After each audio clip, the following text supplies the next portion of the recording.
السلام عليكم ورحمة الله وبركاته. أعوذ بالله من الشيطان الرجيم. بسم الله الرحمن الرحيم.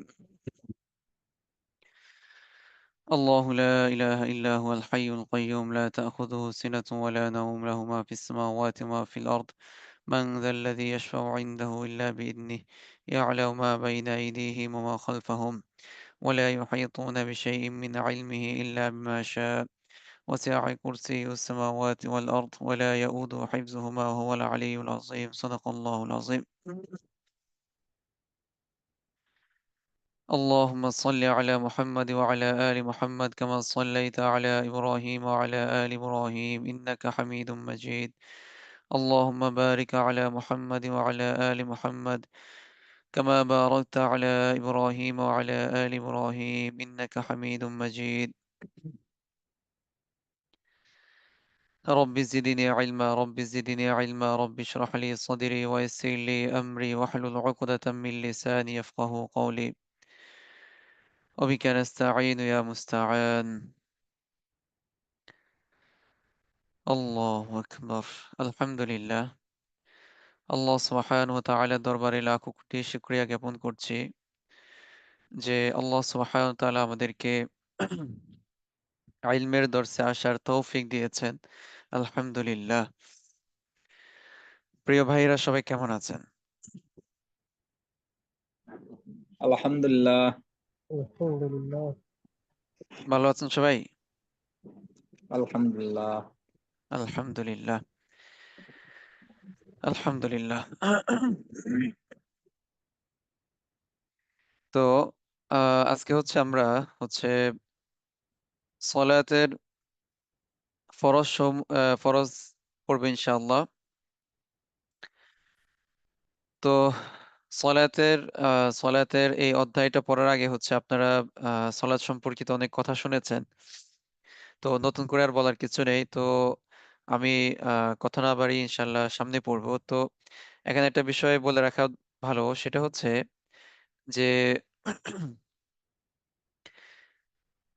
শরীয়তের মধ্যে যে হুকুমের মানে আহ, যে হুকুমের তবকা যেখানটায় আহ সেই হুকুমের ইলম শিক্ষাটাও মানে যে হুকুমে শরীয়তের মধ্যে যে হুকুমটা আপনার ফরজ, তার ইলম শিখাও কি ফরজ। যে হুকুমটা আপনার ওয়াজিব, সেই হুকুমের ইলম শিখাটাও কি ওয়াজিব। যে হুকুমটা আপনার সুন্নাত, তার ইলম শিখাও কি সুন্নাত। তো সলাত ফরজ বিধান। আল্লাহ সুবহানাহু ওয়া তাআলা আমাদের উপরে দৈনিক 5 ওয়াক্ত সলাতকে ফরজ করেছেন। তো সলাত এটা মৌলিকভাবে এটা ফরজ। তো এটার ভিতরে এবং বাহিরে আরো কিছু কাজ আছে, যে কাজগুলো কি সলাতের মধ্যে করা ফরজ, অথবা তার বাহিরের মধ্যে করা কি ফরজ। সুতরাং তার জ্ঞান অর্জন করাও আমাদের জন্য ফরজ। যেমন ধরেন অজু। অজু কিন্তু সবসময় ফরজ না। অজু সবসময় কি না ফরজ না। মানে আপনি চাইলে এমনি অজু করতে পারেন, কিন্তু আপনি যদি সলাতের জন্য যদি অজু করেন, সলাত যেহেতু ফরজ, আপনি যদি ফরজ সলাতের জন্য বা সলাতের জন্য যদি আপনি অজু করেন, তাহলে আহ মানে অজুটা তখন কি হবে ফরজ হবে, এবং অজুর যে মাসলা মাসাইল গুলো আছে সেগুলো জানাটাও কি হবে ফরজ হবে ইনশাআল্লাহ। এই জন্য আমাদের ইনশাআল্লাহ এটা খুবই গুরুত্বপূর্ণ একটি অধ্যায়। আহ সালাত শুরু করার পরে যে ফরজ গুলো আছে সেগুলো তো আমরা ইনশাআল্লাহ খুব ভালোভাবেই ধরবো, এবং খুব ভালোভাবেই আত্মস্থ করব, এবং নিজেদের সাথে মিলিয়ে দেখব যে আমার সলাৎটা আমি এভাবে আদায় করতে পারছি কি না। আচ্ছা, তো আমার সাথে একজন একটু কথা বলতে হবে, হ্যাঁ।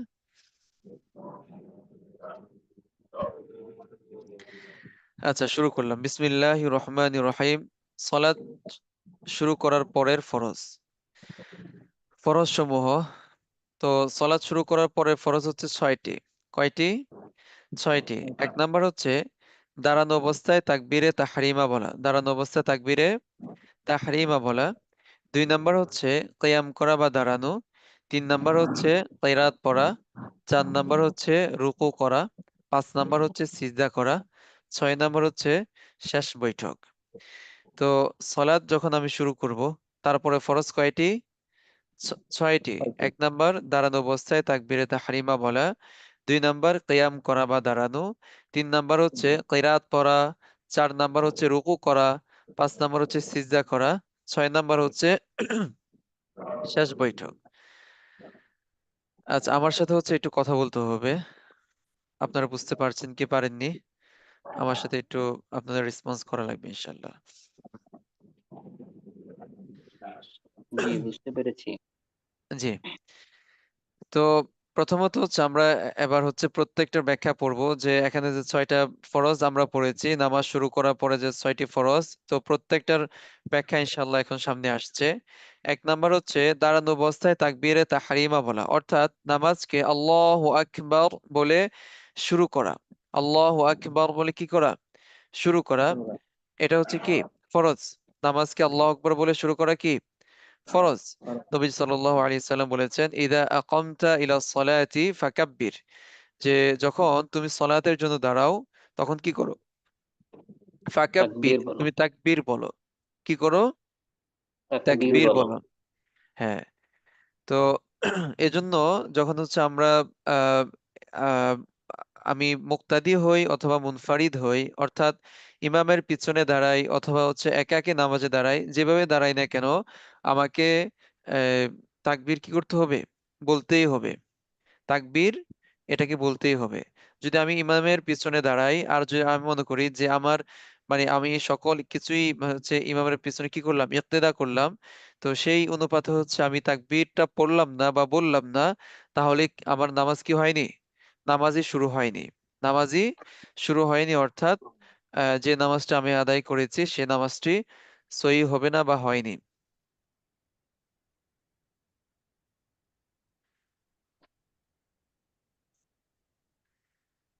আচ্ছা, তারপরে হচ্ছে তাকবীরে তাহরিমা সম্পৃক্ত যে মাসলা মাসাইল আছে সে সম্পর্কে জানা। তাকবীরে তাহরিমার প্রতিটি হরফ মুসল্লি দাঁড়ানো অবস্থায় উচ্চারণ করা ওয়াজিব। তাকবীরে তাহরিমার প্রতিটি হরফ মুসল্লি দাঁড়ানো অবস্থায় উচ্চারণ করা কি? ওয়াজিব। যদি কোনো একটি হরফ দাঁড়ানো অবস্থায় উচ্চারিত না হয়, তাহলে তার সলাৎ ফরজ সালাত হিসাবে সংগঠিত হবে না। তখন মানে তখন তার সলাৎটা সলাৎ হিসাবে কি হবে না?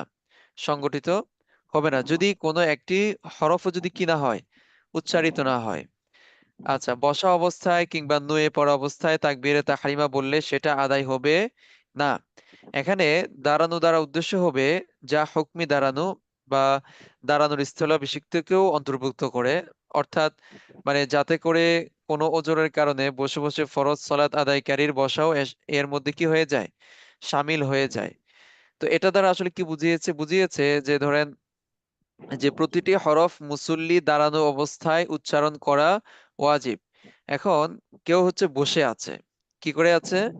বসে আছে। বসে আছে। মানে নামাজের জন্য সে হচ্ছে অপেক্ষা করছে। তো সে বসে আছে। তো এমন অবস্থায় সে মানে আহ আধো বসা আবার আদৌ কি দাঁড়ানো, এখনো পরিপূর্ণ মানে দাঁড়ানো অবস্থা নাই বা পরিপূর্ণ হচ্ছে কি বসা অবস্থায় নেই। তো এমত অবস্থায় সে যদি আল্লাহু আকবার বলে ফেলে এবং যদি দাঁড়িয়ে জাস্ট শুধুমাত্র হাতটা বেঁধে ফেলে, তাহলে তার নামাজই কি হবে না? সংগঠিত হবে না, অর্থাৎ হবে না। তার নামাজই সহি হবে না। বুঝে আসছে? সেইটা কতটুকু শব্দ করে পড়তে হবে আল্লাহ আকবার? আমার কথা কি স্পষ্ট বুঝতে পারছেন সবাই? শুনতে পাচ্ছেন তো নাকি? জি, জি স্পষ্ট ওস্তাদ, শুনতে পাচ্ছি। আল্লাহ আর আকবারটা এটা কি কতটুকু জোরে পড়তে হবে?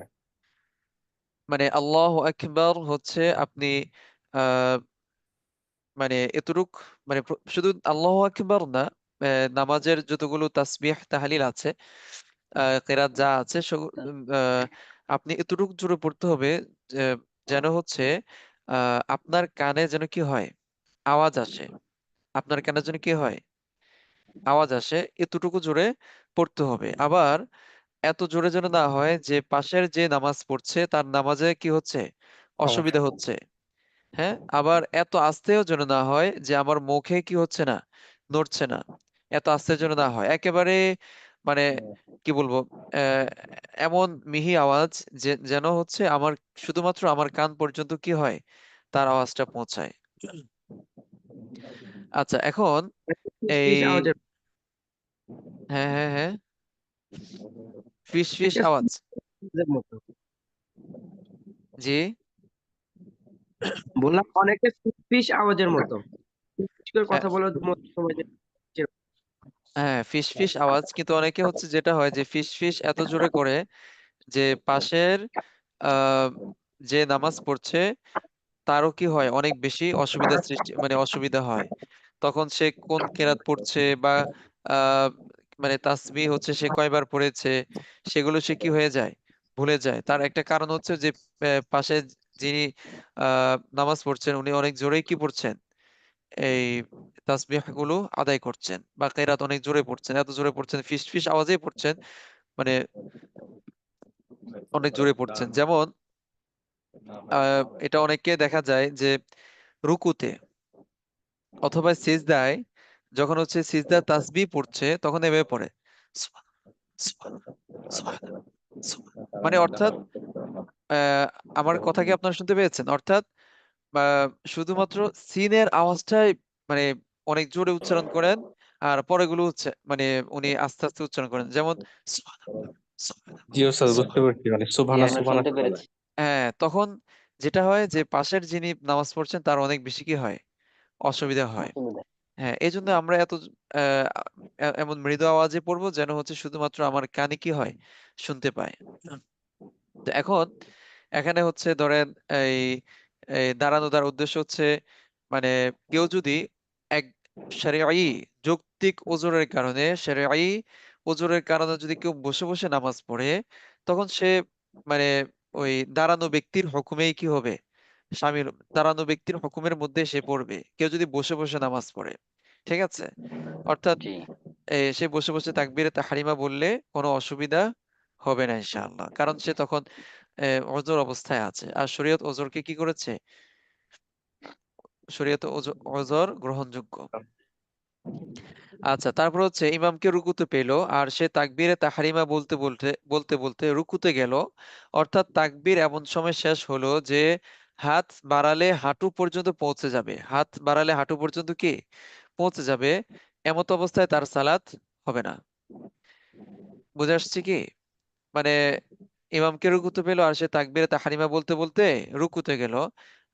তাকবীর এমন সময় শেষ হলো যে হাত বাড়ালে হাঁটু পর্যন্ত পৌঁছে যাবে, এমত অবস্থায় তার সালাত হবে না। এটা হচ্ছে আবার ভুল মাসালা। মানে ভুল মাসালা বলতে মানে আমাদের সমাজের কি গলত মাশহুর একটা, সেটা হচ্ছে যে আহ, আমরা যখন ইমামকে রুকুতে পাই, সাধারণ মানুষ যেটা করে যে যখন সে ইমামকে রুকুতে পায় তখন সে আল্লাহু আকবার বলে মানে সে সরাসরি কি রুকুতে চলে যায়। আল্লাহু আকবার বলে সরাসরি কিসে চলে যায়, রুকুতে চলে যায়।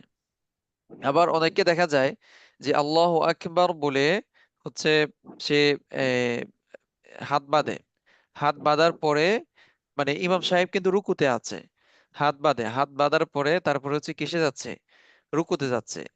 তো এটা আসলে কোনোটাই আসলে সহিহ না, কোনো সহিহ পদ্ধতি না।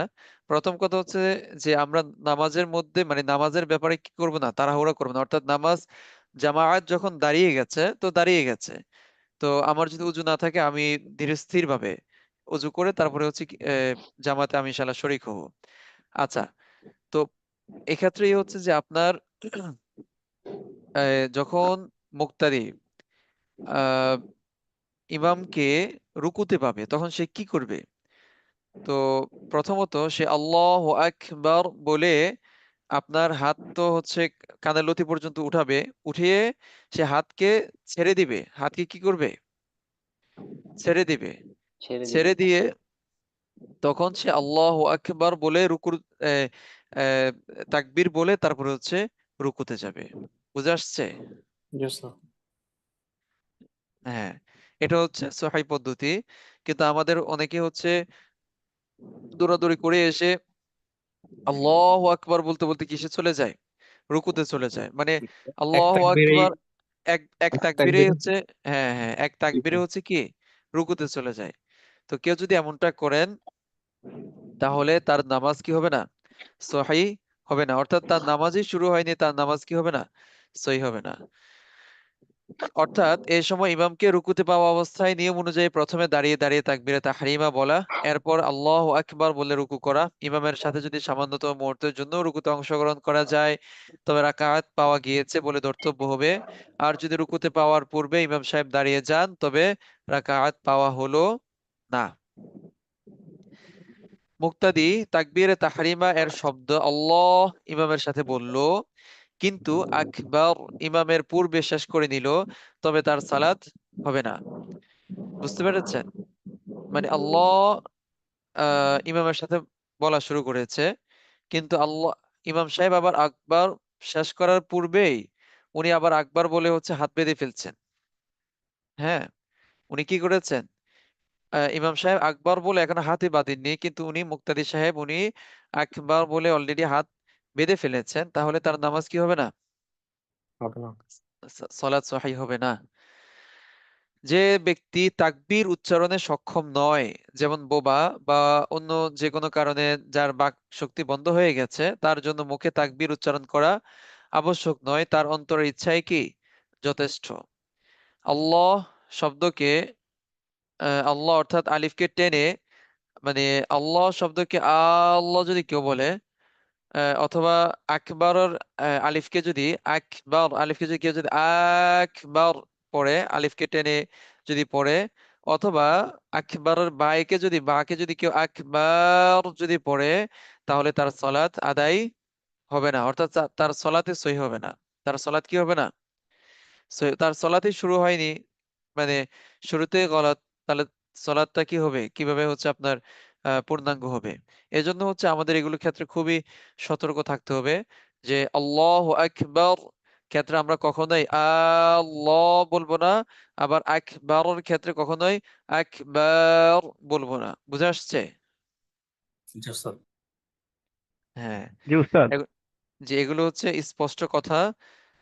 আমরা ইনশাল্লাহ এগুলো আহ খুব উস্তাদ মানে ধরেন যে সতর্কতার আমি সাথে আসলে ইমামের খেয়াল করবো। কে দেখতে পাচ্ছি না, 3 নাম্বার কিংবা 4 নাম্বার কাতারে আছি, কিন্তু ইমাম সাহেব তাকবীর দেওয়ার পরে আমিও তাকবীর দিয়ে হাত বেঁধে ফেললাম, কিন্তু ইমাম সাহেব মিলি সেকেন্ড কিংবা 1 সেকেন্ড পরে ভাঙছে, সেই ব্যাপারে সমস্যা হবে?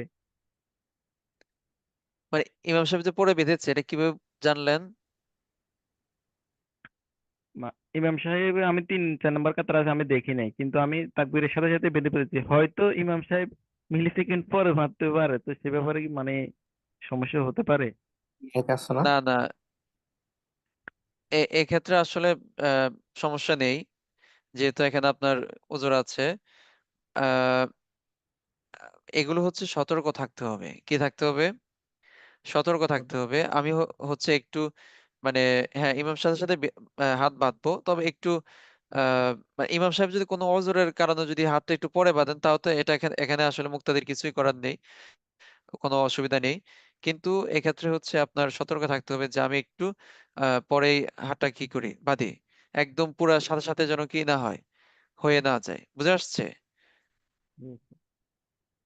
মানে আমি যেটা শুরুতে বলেছি সেটা যে কেউ আপনার ইমাম সাহেব আল্লাহ বলেছেন আর উনি আকবার বলে অলরেডি হাত বেঁধে ফেলেছেন, ইমাম সাহেব এখনো পর্যন্ত আকবারে বলেননি, ইমাম সাহেব এখনো পর্যন্ত কি আকবারে বলেননি, কিন্তু উনি হাত বেঁধে ফেলেছেন, তাহলে এই মুক্তাদির অবস্থা আর আপনার অবস্থা কি এক হলো?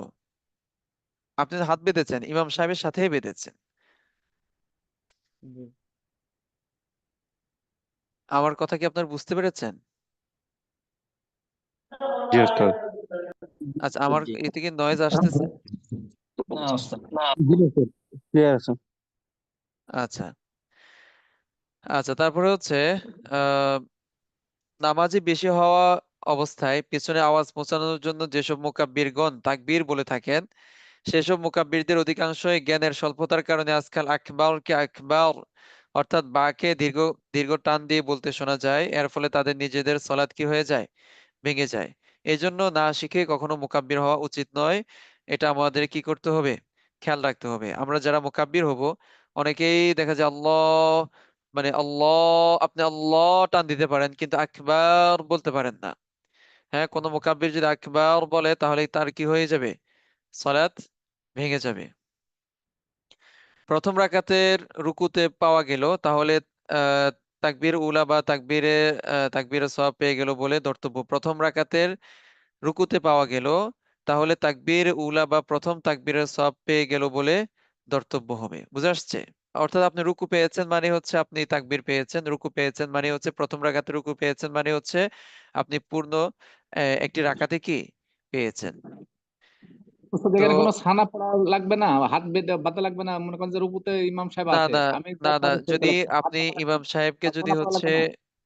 ইমাম সাহেবকে যদি আপনি রুকুতে পেয়ে যান, জি, আপনি যদি ইমাম সাহেবকে কোথায় পেয়েছেন? রুকুতে রুকুতে। পেয়েছেন, তাহলে এমত অবস্থায় মুক্তাদির করণীয় হচ্ছে সে আল্লাহু আকবার বলে হাত ছেড়ে দিয়ে আহ তাকবীরে তাহরিমা বলবে, তারপরে হচ্ছে আবার আল্লাহু আকবার বলে সে রুকুতে চলে যাবে। বুঝা আসছে? ছানা এক্ষেত্রে পড়ার প্রয়োজন হবে না আর কি। এখানে সানাও পড়তে হবে না, অন্য কিছু পড়তে হবে না। জি জি, বুঝতে পারছি। কিন্তু স্যার দুইবার করতে হবে, মানে দুইবার তাকবীর দিতে হবে, তাই তো? হ্যাঁ, একবার হচ্ছে তাকবীরে তাহরিমা আর একবার হচ্ছে রুকুর তাকবীর। একবার হচ্ছে কি রুকুর আপনার তাকবীর, তাকবীরে তাহরিমের তাকবীর, তাহরিমা, আর আরেকবার হচ্ছে কি রুকুর রুকুর তাকবীর। তাকবীর। হ্যাঁ, আমাদের সমাজে মানুষ যে জিনিসটা সবচেয়ে বেশি ভুল করে সেটা হচ্ছে যে আপনার আল্লাহু আকবার বলে সে কি সরাসরি আল্লাহু চলে আকবার যায়। বলে সরাসরি সে হচ্ছে আপনার রুকুতে চলে যায়, এবং সে রুকুতে গিয়ে তার আকবার শেষ হয়। এক্ষেত্রে যদি কেউ যদি এমনটা করে থাকেন তাহলে কিন্তু তার নামাজ কিন্তু হবে না। কারণ ফরজ হচ্ছে যে সে পূর্ণাঙ্গ দাঁড়ানো অবস্থায় সে তাকবীরে তাহরিমা বলবে। ফরজ কি? পূর্ণাঙ্গ দাঁড়ানো অবস্থায় কি করবে? তাকবীরে আল্লাহু আকবার, তাহরিমা, তাহরিমা তাকবীরে বলবে। তাহরিমা বলবে, অর্থাৎ আল্লাহু আকবার বলবে। আচ্ছা, দুই উস্তাদ নম্বর এমন হচ্ছে যদি হয় যে আমি রুকুতে এ- গেছি কিন্তু ওই ইমাম সাহেব উঠে গেছে, মানে তাসবিহ পাঠের সময় পাই নাই, রুকু পাইছি, তো সে ব্যাপারে তো হবে? জি জি, এমন যদি হয় যে আমি ইমাম সাহেবকে একটু রুকুতে জোরে বলেন, পাইছি আমি কিন্তু আসলে আবার শুনতে পাচ্ছি না। একটু জোরে বলেন এমন অথবা যদি লিখে হয় বলেন। ইমাম সাহেবকে আমি রুকুতে গিয়ে ধরতে পারছি কিন্তু উনি আমার সাথে সাথে উঠে গেছে, আমি তাসবিহ পাঠ করতে পারি না এই রুকুর, সে ব্যাপারে কোনো সমস্যা হবে? আপনি যদি রুকুই পাননি তাহলে আপনি তাসবিহ কিভাবে পড়বেন? দেখা যায় যে রুকু মানে শেষ পর্যায়ে মানে একবার রুকুতে তাসবিহ পাঠ গেছে, করলাম কিন্তু মানে ইমাম রুকুতে সাহেব উঠে গেছে গেল, আর সেক্ষেত্রে ইমাম করণীয় সাহেব কি? উঠে গেছে আর কি। হ্যাঁ, মানে হচ্ছে উনি তাকবীরে তাহরিমা বলেছেন, তারপরে হচ্ছে আপনি রুকুতে, আবার রুকু তাকবীর পড়ে হচ্ছে আপনি রুকুতে যাচ্ছেন, এখন জি, যাননি, রুকুতে যাচ্ছেন, ইমাম মানে সাহেব রুকুতে গেছি মনে করেন যে, রুকুতে গিয়েছেন। কিন্তু একবার পাইছি কিন্তু জি ইমাম জি, সাহেব বলতে রুকুতে বলতে গিয়েছি। উঠে গেছে আর কি, উঠে গেছে, দাঁড়াই মানে গেছে আর কি মানে রুকু থেকে। আপনি রুকুতে ছিলেন। বুঝতে, আমি এখানে মাসালাটা স্পষ্ট করে দিই, সেটা হচ্ছে ধরেন মুক্তাদি হচ্ছে আপনার তাকবীরে তাহরিমা বলে যথারীতি উনি রুকুর তাকবীর বলে উনি রুকুতে গিয়েছেন, রুকুতে গিয়েছেন। তো উনি রুকুতে গিয়ে শুধুমাত্র এতটুকু সময় ছিলেন যে সুবহানা রব্বিয়াল আযীম, এতটুক একবার সময়, বলেছি মা, হ্যাঁ একবার বলেছেন, এতটুক সময় ছিলেন, তাহলে মানে উনি রুকু পেয়েছেন বলে কি হবে? গণ্য ধর্তব্য হবে, হবে। হ্যাঁ, রুকু পেয়েছেন বলে কি হবে? অর্থাৎ গণ্য হবে। সামান্য সময়ে যদি কেউ ইমামের সাথে রুকু পায়, মানে সামান্য সময়ে যদি পায়, তাহলে পেয়েছেন বলে ধর্তব্য হবে। এখন আমাদের সমাজে যেটা দেখা যায় সেটা হচ্ছে যে আপনার উনি মুক্তাদি, উনি হচ্ছে তাকবীর বলতে বলতে রুকুতে যাচ্ছেন, উনি রুকুতে যাচ্ছেন, যাননি, যাচ্ছেন, এখনো পর্যন্ত পরিপূর্ণ ওনার রুকু হয়নি, ইমাম সাহেব উঠে গেছেন। তখন উনি আবার কি করেন, উনি ওই একা একা রুকুতে দেয়, রুকুতে যান, রুকুতে গিয়ে হচ্ছে আবার ওই তাসবিহ পড়েন, পড়ার পরে একা আবার একা করে না। একা একা করেন, আবার মনে করেন যে হচ্ছে মানে নিজে নিজে মনে করেন যে আমার নামাজ হয়ে গেছে। না, এটা ভুল। এটা কি ভুল। ভুল? ওনার এক রাকাত নামাজই হচ্ছে উনি পাননি। কারণ এখানেই হচ্ছে যে আপনার ইমামের সাথে অল্প সময় হলেও কি থাকতে হবে? রুকুতে থাকতে পাইতে হবে। হবে। হ্যাঁ, রুকু ইমাম সাহেবকে অল্প সময়ের জন্য হলেও, অল্প সময়ের জন্য হলেও কি রুকুতে পেতে হবে। অর্থাৎ এক তসবিহ, উস্তাদ এক তসবিহ পাইলেই হবে আর কি, হ্যাঁ, ফরজ একটা আদায়। এক তাসবিহ পাইলেই হবে সুবহান স্বল্প রাব্বিয়াল সময়। আযীম একবার আজিম। পড়তে পারলে, হ্যাঁ। হ্যাঁ হ্যাঁ হ্যাঁ। আচ্ছা, বুঝে আসছে আশা করি। 2 নম্বর হ্যাঁ, হচ্ছে কিয়াম করা বা দাঁড়ানো। আল্লাহ তাআলা বলেন বিসমিল্লাহির রহমানির রহিম, ওয়াকুমু লিল্লাহি কানিতিন, এবং আল্লাহর জন্য দাঁড়াও বিনীত হয়ে। সূরা আল বাকারা। কিয়াম করা সম্পর্কে মাসালা। কিয়ামের নিম্নতম সীমা হচ্ছে যে হাত বাড়ালে হাত যেন হাত বাড়ালে হাত যেন হাঁটু পর্যন্ত না পৌঁছে। আর পূর্ণাঙ্গ কিয়াম হচ্ছে সোজা হয়ে দাঁড়ানো। পূর্ণাঙ্গ কিয়াম হচ্ছে কি? সোজা হয়ে দাঁড়ানো। আচ্ছা, ফরজ, বিতির, দুই দুই ঈদ এবং ফজরের সুন্নতে দাঁড়ানো ফরজ। যদি সঠিক কারণ অর্থাৎ অজর ব্যতীত যদি কেউ এসব সালাত বসে বসে আদায় করে, তবে তার সালাত কি হবে না? আদায় হবে না। একদম কোনো কারণ নাই, কোনো কারণ ছাড়াই হচ্ছে সে আহ মানে এই আপনার হচ্ছে ফরজ, বিতির বা দুই ঈদ বা হচ্ছে ফজরের সুন্নত তো বসে বসে পড়েছে, তাহলে তার সলাতে কি হবে না? আদায় হবে না, কারণ সে ফরজকে তরক করেছে। দাঁড়িয়ে সালাত আদায় করার সামর্থ্য থাকা সত্ত্বেও নফল সালাত বসে আদায় করতে পারবে, তবে দাঁড়িয়ে আদায় করা উত্তম। যেমন ভাবে হযরত আব্দুল্লাহ ইবনে আমর রাদিয়াল্লাহু থেকে বর্ণিত, রাসূল সাল্লাল্লাহু আলাইহি সাল্লাম ইরশাদ করেন, বসে সালাত আদায়কারী দাঁড়িয়ে আদায়কারীর অর্ধেক, অর্থাৎ অর্ধেক সওয়াব পাবে। অবশ্য অসুবিধার কারণে বসে পড়লে সওয়াব কম হবে না। বর্তমানে সাধারণভাবে দেখা যাচ্ছে নফল সালাত বসে পড়ার প্রথা চালু হয়েছে। বাহ্যিকভাবে এটা বোঝা যাচ্ছে যে হয়তো বসে সালাত আদায় করাকে উত্তম মনে করছে। এমন অনুমান করা একেবারে ভুল। বিতিরের পর যে 2 রাকাত নফল পড়া হয়, ইহারও একই হুকুম যে দাঁড়িয়ে পড়াটা উত্তম। অর্থাৎ আমাদের মধ্যে অনেকে মনে করে যে নফল নামাজ মনে হয় বসে আদায় করা কি উত্তম। না, প্রত্যেক সলাতে হচ্ছে দাঁড়িয়ে আদায় করা কি মানে প্রত্যেক সলাত মানে হচ্ছে এই, আপনার ফরজ বা এই ওয়াজিব, এরপরে হচ্ছে আপনার দুই ঈদ, এরপরে হচ্ছে আপনার ফজরের যে দুই সুন্নাত, এগুলো তো দাঁড়ানো তো ফরজই। কিয়াম করা তো ফরজই। এমনি নফলের এই নফল সলাতের এই কিয়াম হচ্ছে কি উত্তম। হ্যাঁ, নফল সলাতের কিয়াম হচ্ছে কি উত্তম।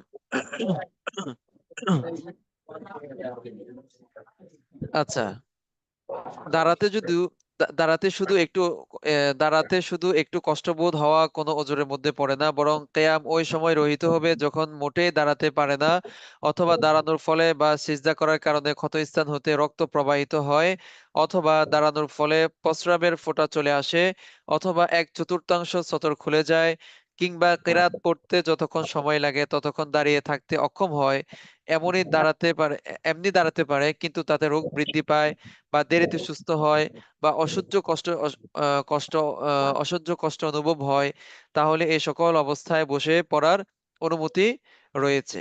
এই সকল অবস্থায় বসে পড়ে কি আছে? অনুমতি আছে। যদি লাঠি দ্বারা খাদিমের সাহায্যে বা দেয়ালে হেলান দিয়ে দাঁড়াতে সক্ষম হয়, তবে এই অবস্থায়ও দাঁড়িয়ে সালাত আদায় করা ফরজ। দেখেন এখানে, আচ্ছা, কার এখান থেকে যে নয়েজ আসতেছে, সিয়ার ভাই একটু খেয়াল রাখেন।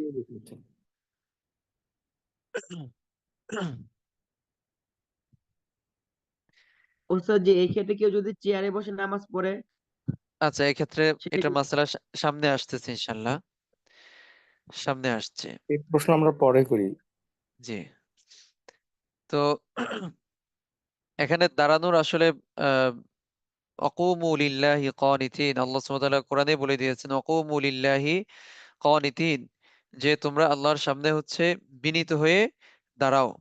তো আমাদের সমাজে দেখা যাচ্ছে যে একেবারে লঘু থেকে লঘু কোনো অসুবিধা যদি হয়, তখন দেখা যায় যে সে হয়তো বসে নামাজ পড়ছে। আর এখন তো একটা একটা ট্রেন্ড চালু হয়ে গেছে চেয়ার, তো মানে চেয়ারের মধ্যে কি বসে নামাজ পড়ছে। তো এই জন্য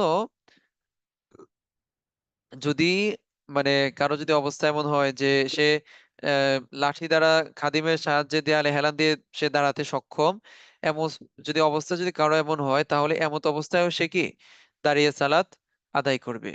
দাঁড়িয়ে সালাত কি করবে? আদায় করবে, এবং তার জন্য আদায় করা ফরজ।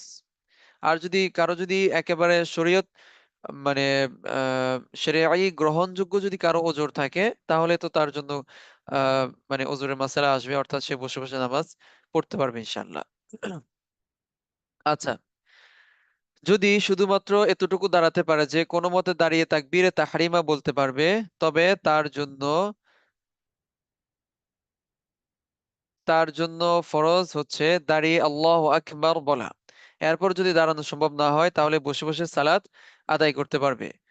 বুঝে নেন ব্যাপারটা, যে এতটুকু দাঁড়াতে পারে যে কোনো মতে দাঁড়িয়ে তাকবীরে তাহরিমা বলতে পারে, অর্থাৎ কোনো মতে সে শুধুমাত্র আল্লাহু আকবার বলতে পারে দাঁড়িয়ে।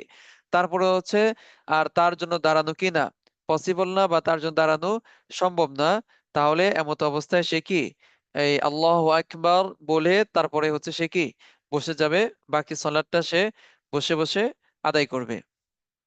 উল্লেখ্য, অনেক মসজিদে বসে সালাত আদায় করার জন্য চেয়ারের প্রবণতা লক্ষ্য করা যাচ্ছে। অনেক বৃদ্ধ লোক দেখা গেছে যে এতে বসে ফরজ সালাত আদায় করে থাকে, অথচ তারা পায়ে হেঁটে মসজিদে এসেছেন। সালাতের পর দাঁড়িয়ে দাঁড়িয়ে কথাবার্তা বলেন। মনে রাখতে হবে, এমন সব বৃদ্ধ লোক যদি শরীয়তের অনুমতি ব্যতীত বসে সালাত আদায় করে থাকে তবে তাদের সালাত হবে না। মানে দেখেন, মানে মসজিদটাকেও একটা মানে নিজেদের মানে মাতব্বরের একটা ঘর অবস্থা বানিয়ে নিয়েছে আজকালকার মানুষ। অর্থাৎ চেয়ারের মধ্যে নামাজ পড়াটা মনে হয় যেন মানে মুরব্বীদের জন্য একটা মানে একটা মোড়ল মোড়ল একটা ভাব থাকে, যে উনি মোড়ল হয়েছেন, উনি এলাকার একটা মানে উনি মুরব্বী মানুষ, উনি আহ নামি দামি মানুষ, তো উনি এখন কোনোভাবেই হচ্ছে দাঁড়িয়ে নামাজ পড়তে পারবেন না। সাধারণ মুসল্লিরা যেভাবে নামাজ পড়ে আবার বসেও নামাজ পড়তে পারবেন না, দেখতেও আবার কেমন দেখা যায়। তো ওনার জন্য হচ্ছে এখন এই কি করতে হবে, এক্সট্রা একটা চেয়ারের ব্যবস্থা করতে হবে এবং চেয়ারটাকে একটা নির্দিষ্ট স্থানে রাখতে হবে। এই নির্দিষ্ট স্থান ছাড়া তিনি আর বসবেন না।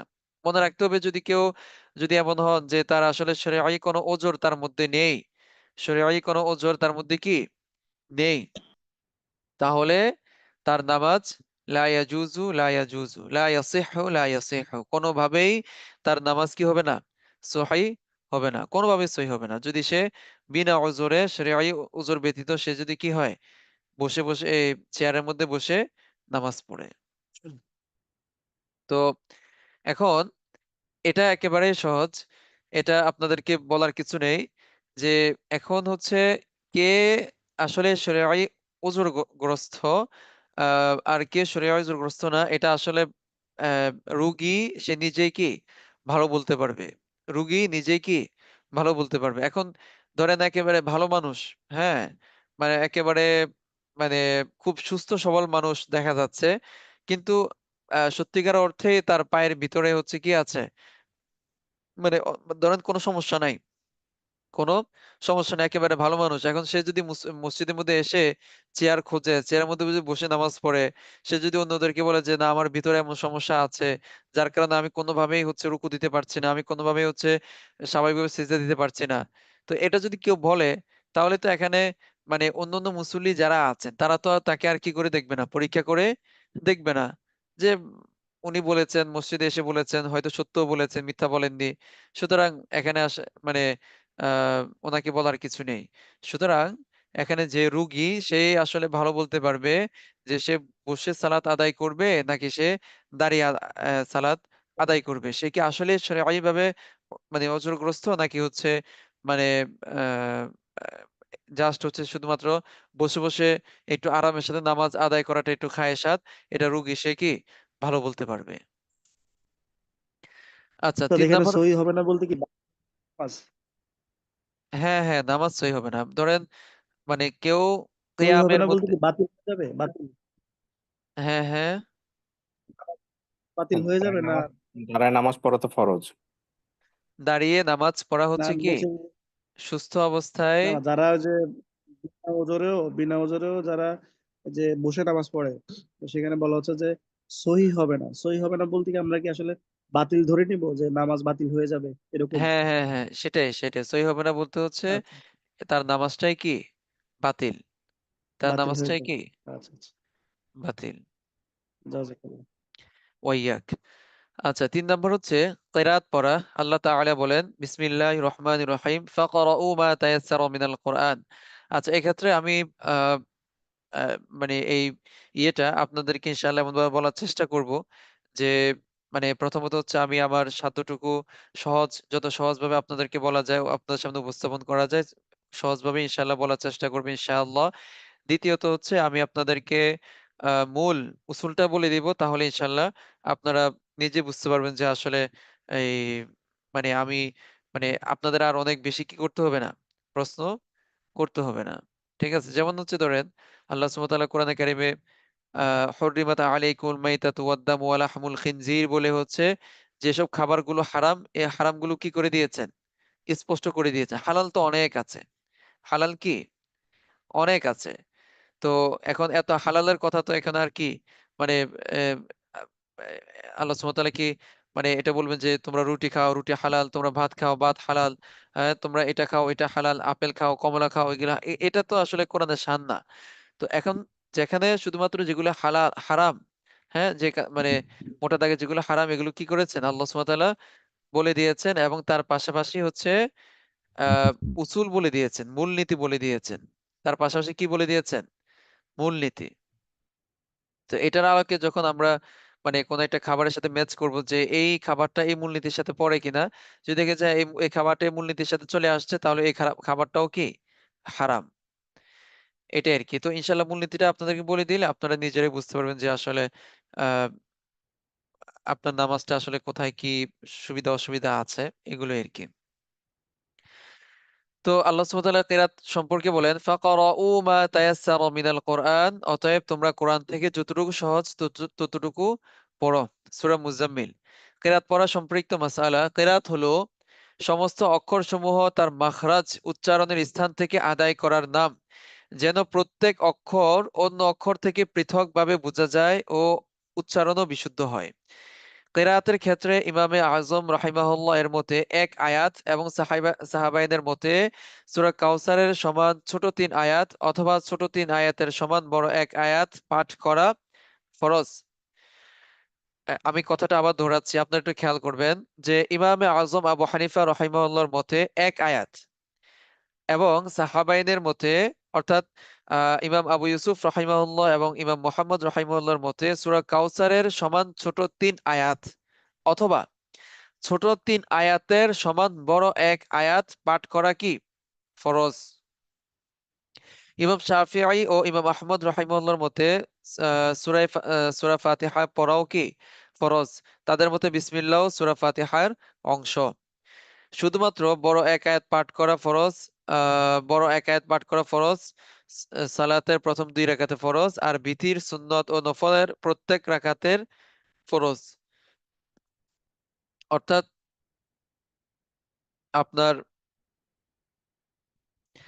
আমরা 4 রাকাত বিশিষ্ট যে ফরজ সালাত গুলো আছে, তো 4 রাকাত বিশিষ্ট ফরজ সালাত গুলোর প্রথম 2 রাকাতে প্রথম 2 রাকাতে বড় এক আয়াত সমপরিমাণ, বড় এক আয়াত অথবা ছোট 3 আয়াত আয়াত সমপরিমাণ কেরাত পড়া কি ফরজ।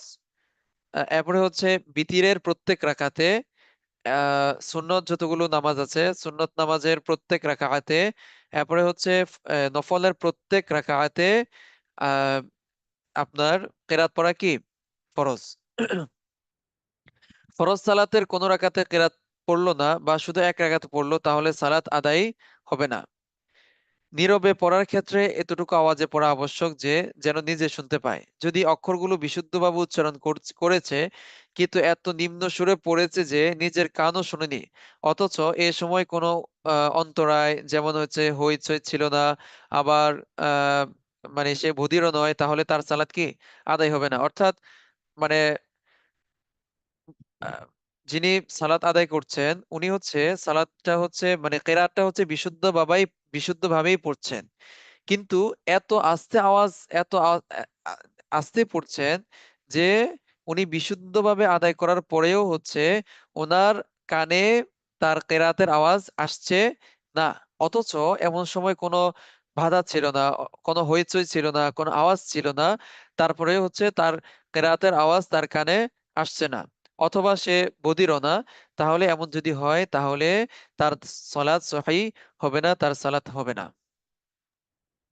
আশা উস্তাদ করি এখানে বুঝতে পারে। কিরাত আচ্ছা, বলতে কি ফাতিহাকে বোঝানো হয়েছে নাকি সূরার জি সাথে অন্য সূরা মিলানোকে বোঝানো হয়েছে? জি জি।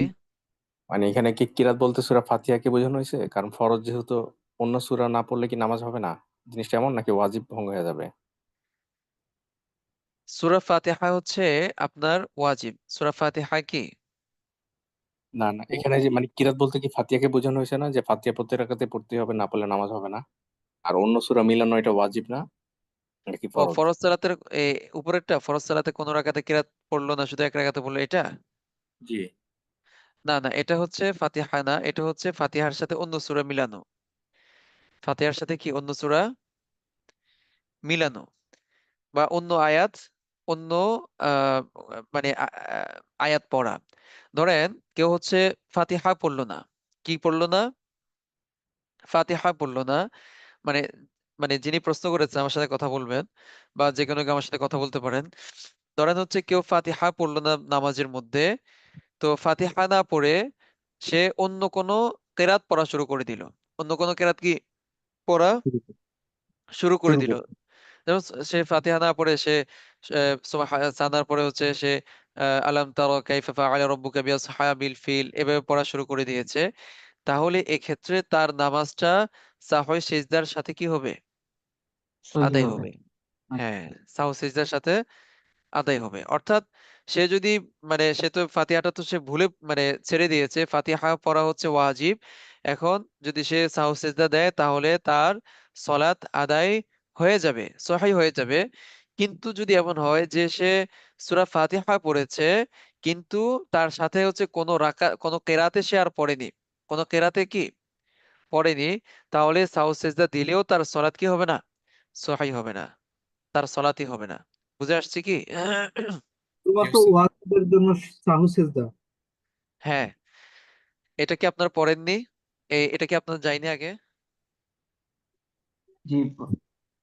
যে নামাজের মধ্যে যদি কেউ যদি ভুল করে, আর ভুলটা যদি হয় হচ্ছে আপনার ওয়াজিব, ভুলটা যদি হয় কি ওয়াজিব। ওয়াজিব, ওয়াজিব।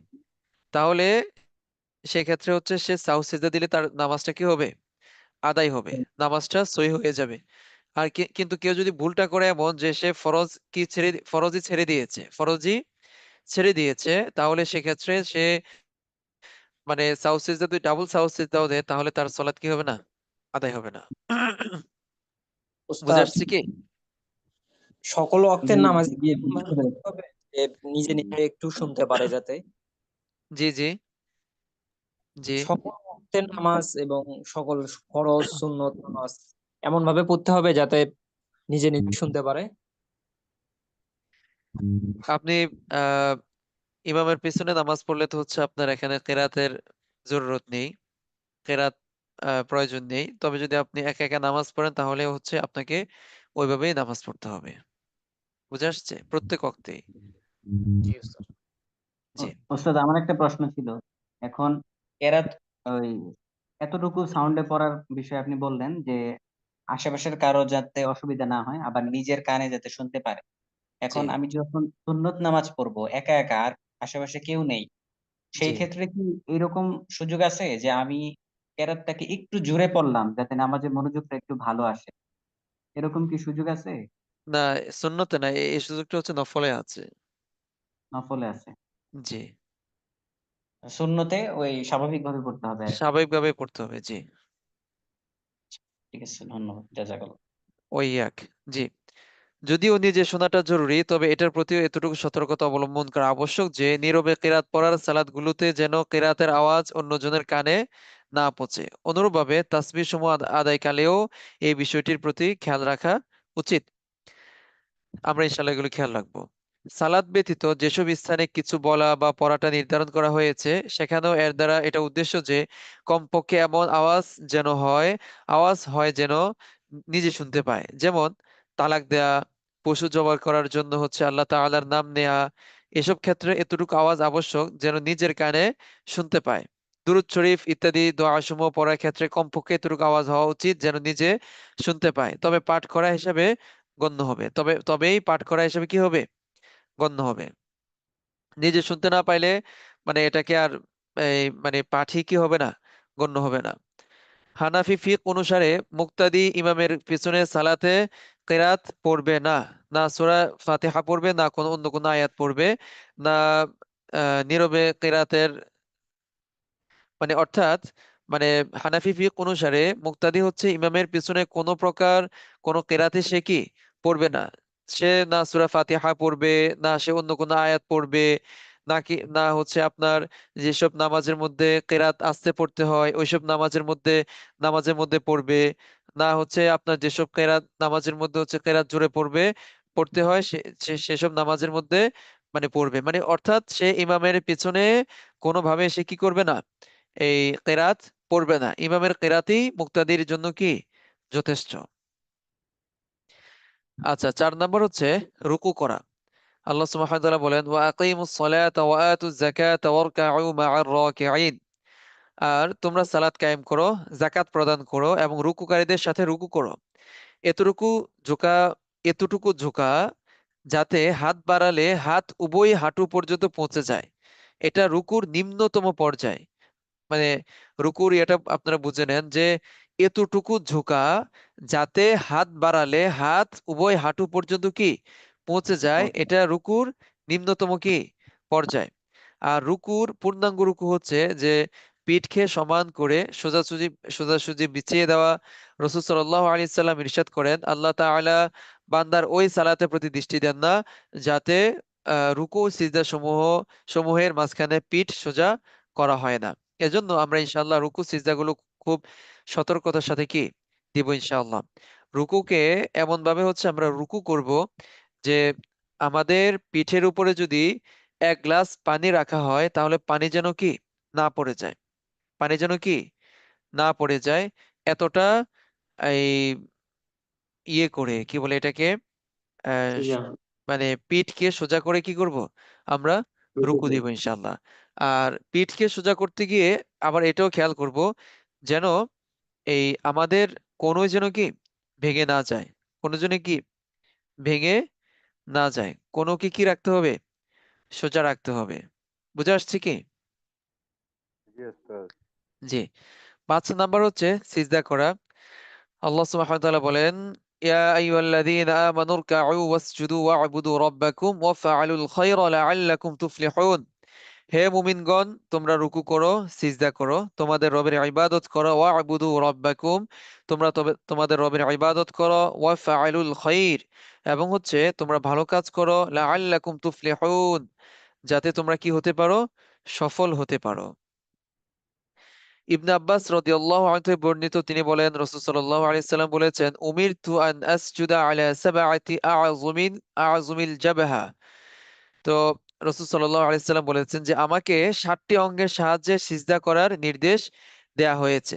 7টি অঙ্গের সাহায্যে সিজদা করার কি দেয়া হয়েছে, নির্দেশ দেয়া হয়েছে। কপাল, আচ্ছা এরপরে হচ্ছে রাসূল ইশারা করেছেন ওয়া আশারা বিয়াদিহি আলা আনফিহি ওয়াল ইয়াদাইনি ওয়ার রিজলাইনি ওয়া আতরাফিল কদামাইনি ওয়ালা নাকফিতা থিয়াবা ওয়াশ শা'r ওয়ালা শা'r, এই বলে তিনি হা- আহ, কপালে কপালে বলে তিনি হাত দিয়ে নাকের দিকে ইশারা করলেন, 2 হাত, 2 পা, 2 হাঁটু এবং দুই পায়ের পার্শ্বদেশ অর্থাৎ পায়ের আঙ্গুল সমূহ আহ আমি যেন আহ ওয়ালা ওয়ালা নাকফিতা সিয়াবা ওয়ালা শা'রা, আমি যেন চুল ও কাপড় ধরে না রাখি, এই নির্দেশও কি দেয়া হয়েছে।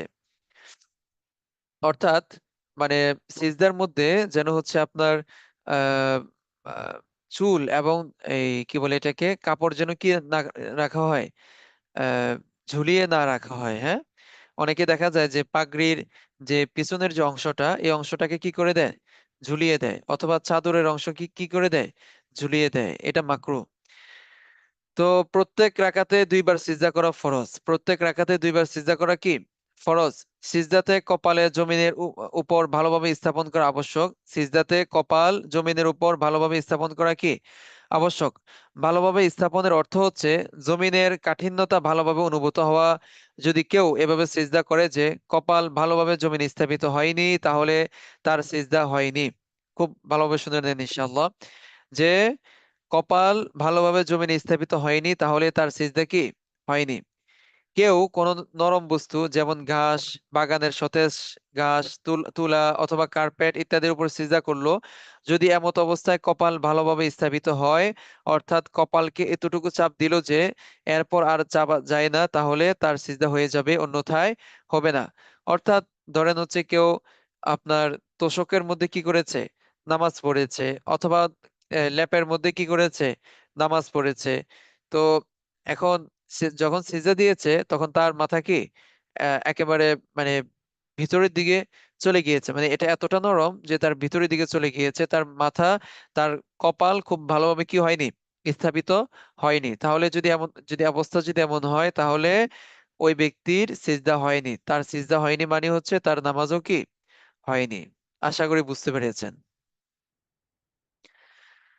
আচ্ছা, 6 নম্বর হচ্ছে কায়দায়ে আখিরা, অর্থাৎ শেষ বৈঠক। রাসূল সাল্লাল্লাহু আলাইহি সাল্লাম বলেছেন, সুম্মা জিলিস ফাতমাইন্না জালিসান সুম্মা কুম ফাইদা ফাআলতা যালিকা ফাকাদ তাম্মাত সালাতুক।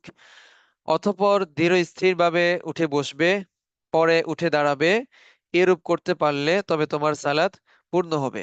অর্থাৎ সালাতের রাকাআত সমূহ সম্পূর্ণ করার পর সম্পূর্ণ তাশাহুদ অর্থাৎ আত্তাহিয়াতু পর্যন্ত পড়তে যত সময় লাগে, এতক্ষণ পর্যন্ত বসা কি ফরজ। এতক্ষণ পর্যন্ত বসা ফরজ।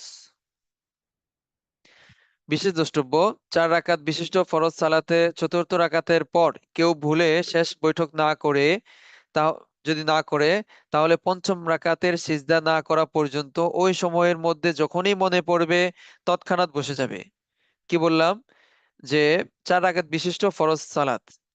তো এখন সালাতের মধ্যে তো হচ্ছে এটা তো ফরজ, তো এখন হচ্ছে তিনি এই, না বসে কি করেছেন, দাঁড়িয়ে গিয়েছেন, পঞ্চম রাকাতের জন্য দাঁড়িয়ে গিয়েছেন।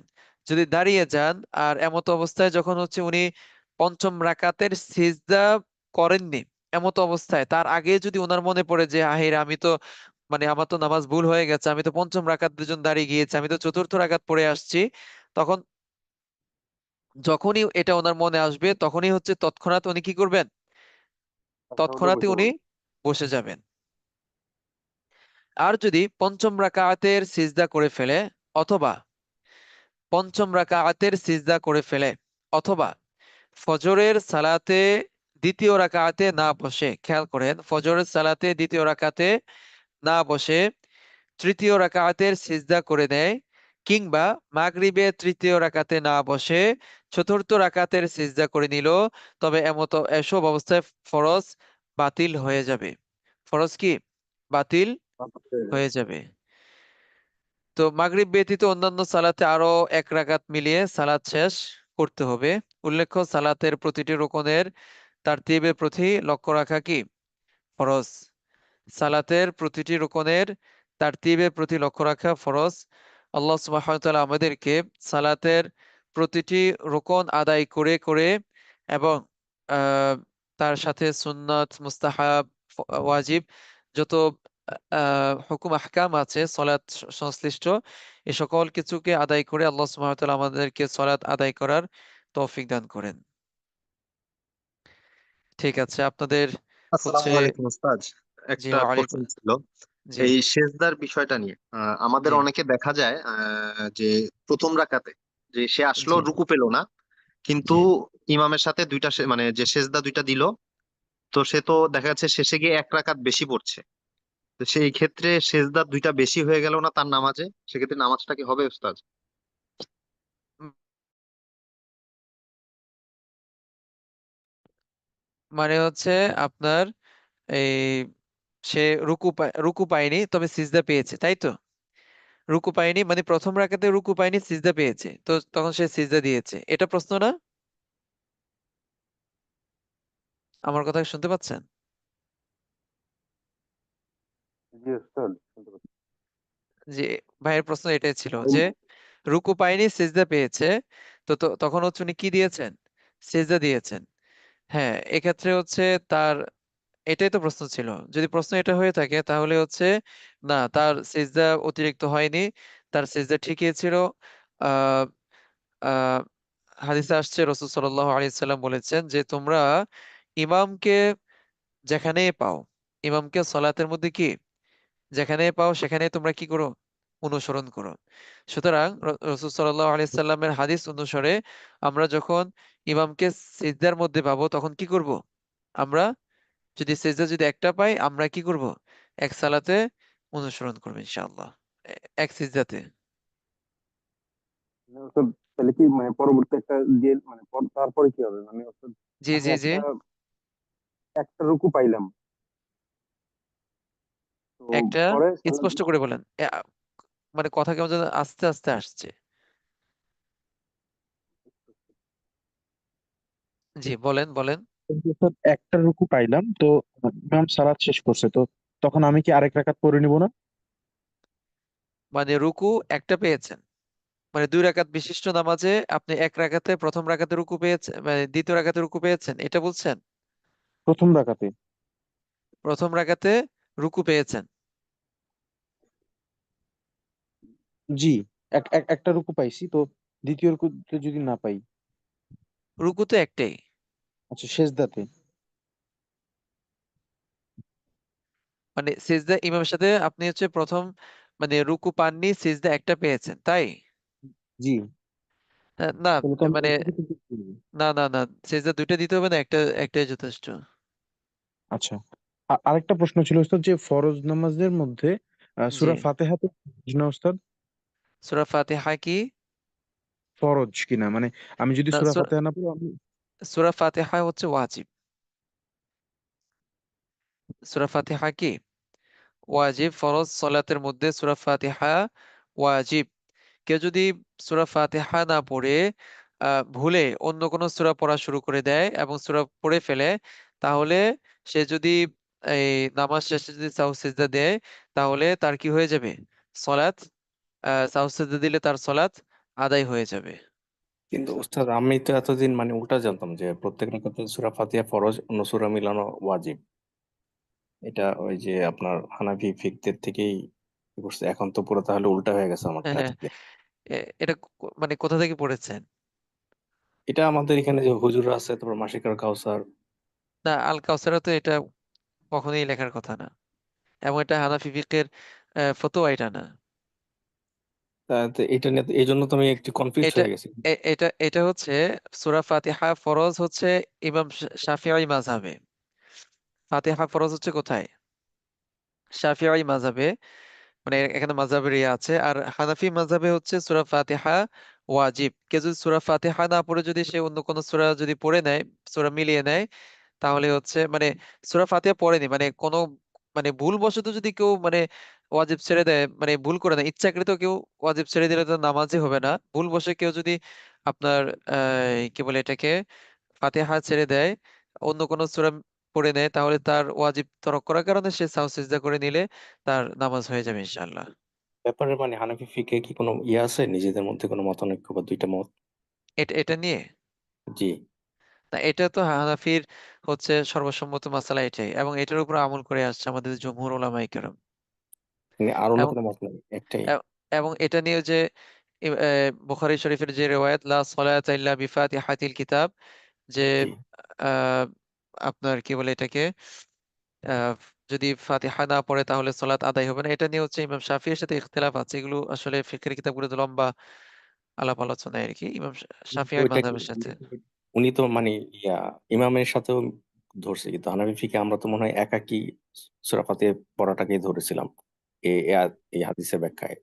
আমি আমি জানি না, আমি ঠিক এটা। ফরজ জি, ফরজ মানে উনি তো এটাকে মানে যে সবার জন্যই ধরছে, আমরা তো এটা একাকি ক্ষেত্রে ধরছিলাম ফাতিহার বিষয়টা, মনে হয় এরকম কিছু। আমাদের আমাদের মাযহাবে হচ্ছে সূরা ফাতিহা পড়াটাই হচ্ছে ওয়াজিব। সূরা অন্য ফাতিহা সূরা অন্য সূরাটা তো ওয়াজিব জানতাম, এখন তো দেখি মানে একটু কনফিউজ হয়ে গেছি আমি পুরা। জি জি, সূরা সূরা ফাতিহা মিলানো। পড়া ওয়াজিব। আর হচ্ছে আমরা কেরাত কেন ফরজ, কারণ হচ্ছে আল্লাহ সুবহানাহু ওয়া তাআলা আদেশ করেছেন ফাকরাউ মা তায়াসসারা মিনাল কোরআন, ফাকরাউ মা তায়াসসারা মিনাল কোরআন। যেহেতু এখানে কোরআন দ্বারা এখানে মানে কোরআন দ্বারা এখানে হচ্ছে কেরাত পড়াটা সাব্যস্ত হচ্ছে, এজন্য কেরাত পড়া হচ্ছে ওয়াজিব ও, কিন্তু ফাতিহা তো ফরজ। কেরাতের অংশ না, কোরআনের অংশ না? জি ফাতিহা তো কোরআন।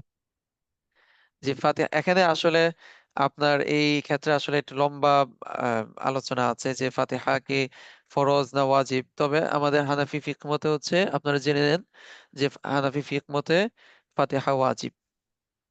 জি ঠিক আছে, এটাই মাসালা, ফতোয়া হচ্ছে এটাই যে আহ, আপনার কি বলে এটাকে ফাতিহা হচ্ছে ওয়াজিব। আর অন্য আপনার 3 আয়াত সমপরিমাণ অথবা বড় কোনো আয়াত পড়া মানে 3 আয়াত সমপরিমাণ বড় কোনো আয়াত পড়া অথবা সবচেয়ে ছোট 3 আয়াত পড়া হচ্ছে আপনার ফরজ।